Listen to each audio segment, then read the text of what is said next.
Queridos irmãos e irmãs, aqui presentes e aqueles que nos acompanham pelas redes sociais, esse evangelho é muito importante, compreendê-lo bem.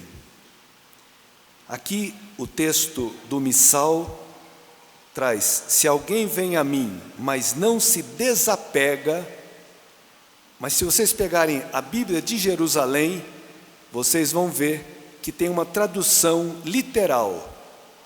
O termo grego diz: se alguém vem a mim e não odeia seu pai e sua mãe, sua mulher e seus filhos, seus irmãos e suas irmãs, e até a própria vida, não pode ser meu discípulo. Odiar é o termo que Jesus usa. E a gente fica meio assustado, dizendo: escuta, mas Jesus não falou que o seu mandamento é amar uns aos outros, como Ele nos amou? Falou. Mas aqui Ele está falando que precisa odiar.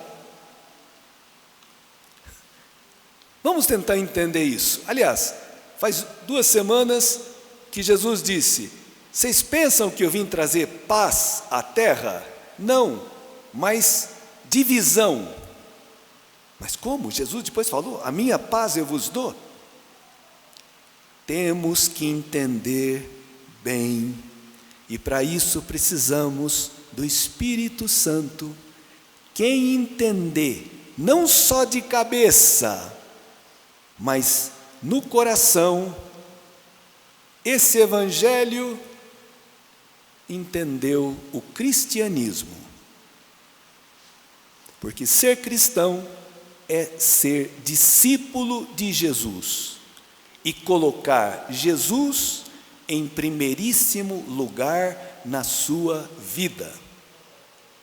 Porque quem não faz isso não é cristão. Talvez possa nos ajudar. Aqui fala: grandes multidões acompanhavam Jesus. Ele tinha multiplicado os pães, ele tinha curado um cego de nascença, ele tinha purificado um leproso, ele tinha ressuscitado um morto, pessoa morta. Nossa, imagina a multidão, esse cara com ele, fome 0, saúde 10, né? Não vai ter problema. Mas Jesus desconfia da multidão. Jesus não é um populista que está preocupado com o Ibope. Ele se volta e diz: espera lá, vocês estão querendo me seguir? As condições são essas: se alguém vem a mim, mas não odeia pai, mãe, mulher, filhos, irmãos, irmãs e até a própria vida, não pode ser meu discípulo. Esse é o evangelho de Lucas. Em São Mateus, no capítulo 10, Jesus fala a mesma coisa com outras palavras.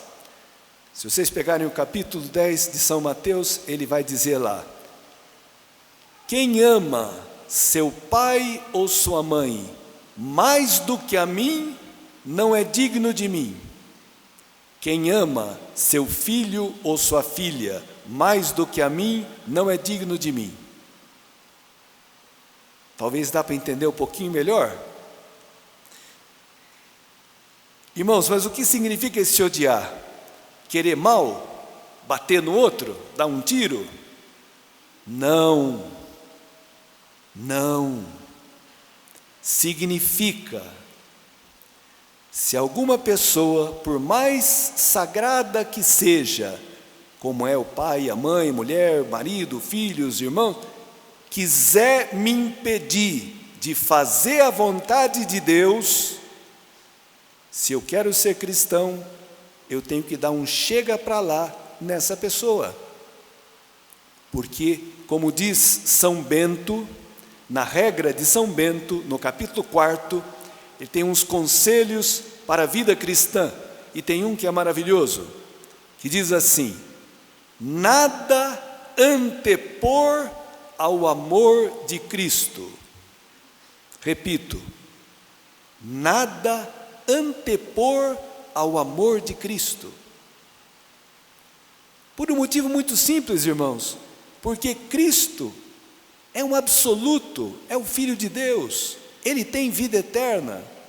As pessoas são mortais. Vocês escutaram aqui o Salmo, né? Eles passam como o sono da manhã, são iguais à erva verde pelos campos, de manhã floresce vicejante, mas à tarde é cortada e logo seca. É assim a nossa condição, a nossa fragilidade humana. Como é que eu posso idolatrar uma pessoa, endeusar uma pessoa? Como é que eu vou ser cristão fazendo isso? Então, irmãos, essa palavra, eu poderia dizer, se você quiser amar de verdade os outros, você tem que aprender a odiá-los, a colocar Deus em primeiro lugar. Deus não está competindo com as pessoas. Isso aqui talvez melhor com exemplos do que com raciocínios. São Francisco de Assis, se quando o seu pai quis impedi-lo, se quando São Paulo quis impedir, quando o pai de São Francisco de Assis quis impedi-lo, porque ele estava vendendo os bens, dando aos pobres, e ele via que o pai também explorava os funcionários e tudo mais, se São Francisco não tivesse entrado no ódio do seu pai, tirado a roupa, entregue para o seu pai e dito, agora eu vou servir um outro pai, ele não seria São Francisco. Se Santa Clara não tivesse entrado no ódio dos seus familiares que queriam impedi-la de se consagrar a Deus, ela não seria Santa Clara de Assis. Se São Tomás de Aquino, quando a família era rica, tinha para ele planos muito grandiosos, queria que ele fosse um bispo, um cardeal, alguém muito importante, e ele queria ser um frade mendicante, ordem dos pregadores, dos dominicanos, e quiseram impedi-lo, prenderam ele num castelo. Se ele não tivesse entrado no ódio da sua família, ele não teria sido Santo Tomás de Aquino.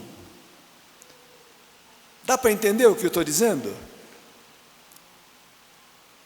Colocar Deus, Jesus em primeiro lugar. O discípulo, nós não somos seguidores de uma doutrina em primeiro lugar, mas de uma pessoa que deu a vida por nós na cruz, para nos libertar e nos curar da nossa afetividade, que às vezes é neurótica. O que é uma afetividade neurótica? Aquela afetividade ciumenta, possessiva, que abafa o outro, que não deixa o outro respirar e ser ele mesmo. Quanta neurose, irmãos, nas relações afetivas. Às vezes de mãe com filho, de filho com mãe, entre o casal. Cristo vem curar isso. Aqui, a segunda leitura é um exemplo maravilhoso de que cumprir essa palavra, colocar Cristo em primeiro lugar, seguir a Cristo, não tira de nós o verdadeiro amor e afetividade cristã. Vocês viram aqui, o Paulo escreve essa carta a Filémon, é quase que um bilhete, de tão pequena, é um capítulo só. Convido vocês em casa a lerem inteirinha, porque é muito curtinha, é uma página. Esse Filémon era um cristão que tinha propriedades, tinha posses, e Paulo tinha convertido ele. E um escravo chamado Onésimo, desse Filémon, fugiu, roubou, deu um prejuízo e fugiu. E Paulo vai encontrar esse escravo na prisão. Paulo está preso por causa do Evangelho. E na prisão converte o Onésimo, que o conhecia. E agora Paulo está escrevendo para o Filémon, dizendo, olha, eu te peço em favor do meu filho. Ele nasceu para Cristo na prisão, foi batizado. Eu estou te enviando, eu podia ficar com ele para ele me servir, mas eu não quero fazer nada forçado. Eu te envio e te peço que você o receba não como um escravo, mas como um irmão querido. Quando um escravo fugia e era pego, ele sofria umas penalidades terríveis. Cortavam o tendão do pé para que não pudesse mais caminhar muito e fugir. Podia ser chicoteado, às vezes até morto. Paulo está colocando à prova o cristianismo. Está dizendo para o Filémon: quero ver se você entendeu o Evangelho. E é capaz de receber, de perdoar esse que era teu escravo, agora você o recebe como irmão. Eu quero que ele volte, e se ele te deve, se vocês lerem inteirinha, é interessantíssimo, Paulo, se ele te deve alguma coisa, põe na minha conta, eu te pagarei. Impressionante, irmãos, a afetividade de Paulo, o amor que Paulo tem, né? Então, irmãos, essa palavra é profundamente terapêutica. O amor verdadeiro, o amor cristão, um amor maduro, só existe entre pessoas que têm liberdade umas com as outras, que colocam Deus em primeiro lugar. Porque se você pensar um pouquinho, e eu também, eu vou ver quantas vezes que eu coloquei acima de Deus o afeto das pessoas. Chega um parente em casa, eu vim à missa, mas chegaram, imagina se eu vou fazer feio e deixo de vir à missa por causa dos parentes. Podia dizer, olha, estou felicíssimo, mas eu vou à missa e volto e nós continuamos festejando aqui. Quantas vezes você deixou de fazer a vontade de Deus para agradar as pessoas? Porque você não entrou no ódio, esse ódio evangélico. Isso aqui, irmãos, se chama liberdade. Isso aqui se chama sabedoria. A sabedoria cristã é cada coisa no seu lugar. Deus em primeiro, o resto em segundo. Eu só vou amar as pessoas no Senhor com liberdade se Deus for o primeiro na minha vida. Não se iluda, não se iluda.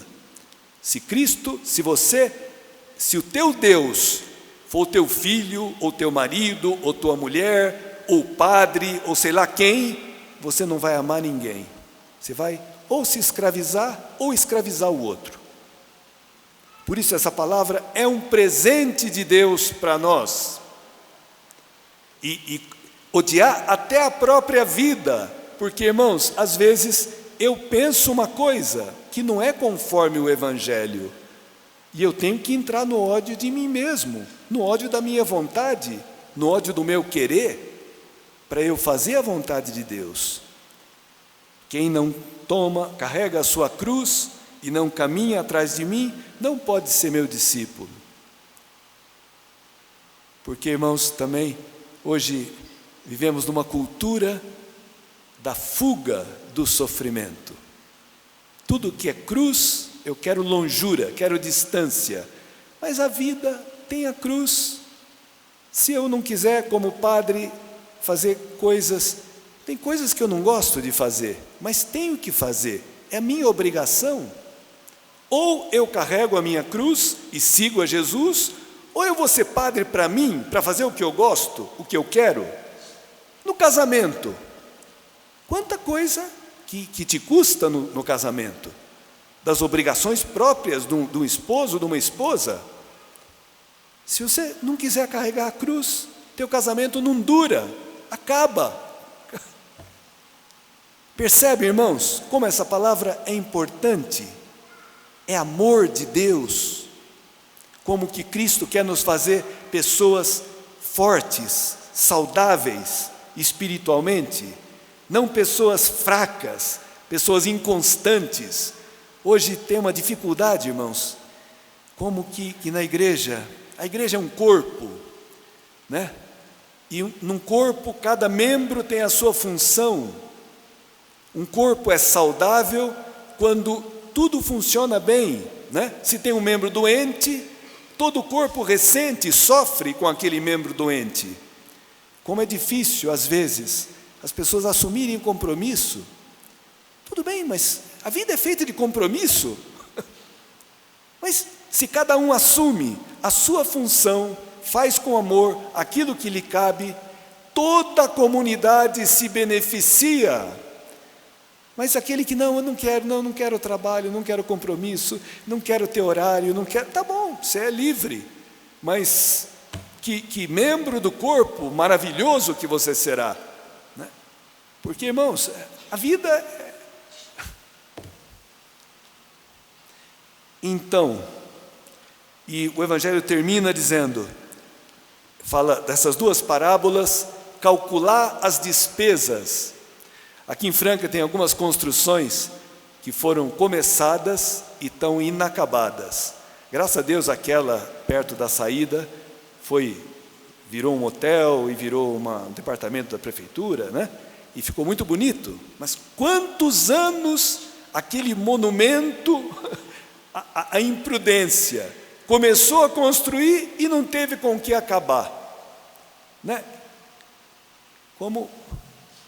E Jesus está dizendo, opa, você quer ser meu discípulo, quer ser cristão? Espera aí, não vem de alegre, calcula as despesas, veja se você está disposto a fazer isso, para que não aconteça que você comece e não tenha força para terminar, não tenha dinheiro para terminar.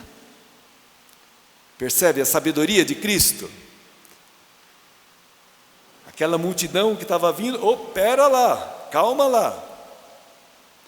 Por isso que termina dizendo, do mesmo modo, qualquer um de vós, se não renunciar a tudo o que possui, não pode ser meu discípulo. Irmãos, Cristo renunciou o céu, a sua condição divina, por amor a você, por amor a mim. Cristo renunciou a sua vida. Cristo renunciou também a sua mãe.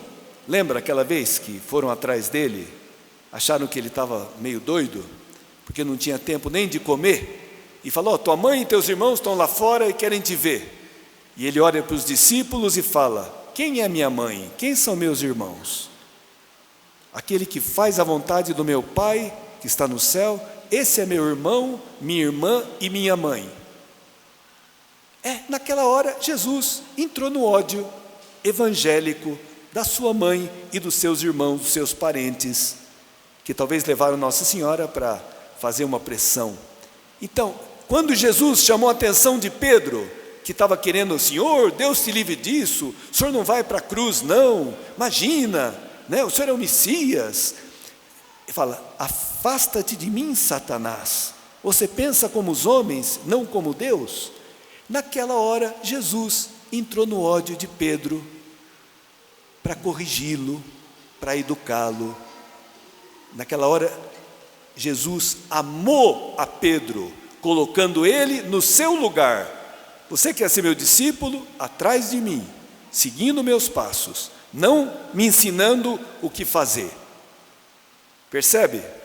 Jesus viveu esse ódio evangélico, por isso nos amou, por isso nos corrige, por isso nos educa, por isso nos prepara para uma missão. Irmãos, isso aqui, essa palavra salva um casamento, salva um padre, um sacerdócio, salva uma criança que pode nascer se os pais abraçarem, né? Salva muita coisa, salva um relacionamento, cura. Que não podemos idolatrar as pessoas, divinizá-las, né? E em detrimento da verdade. Tá bom, que Deus nos ajude a vivermos isso e a podermos guardar essa palavra no coração. É o Espírito Santo que vai nos ensinar a viver o amor nessa dimensão tão importante.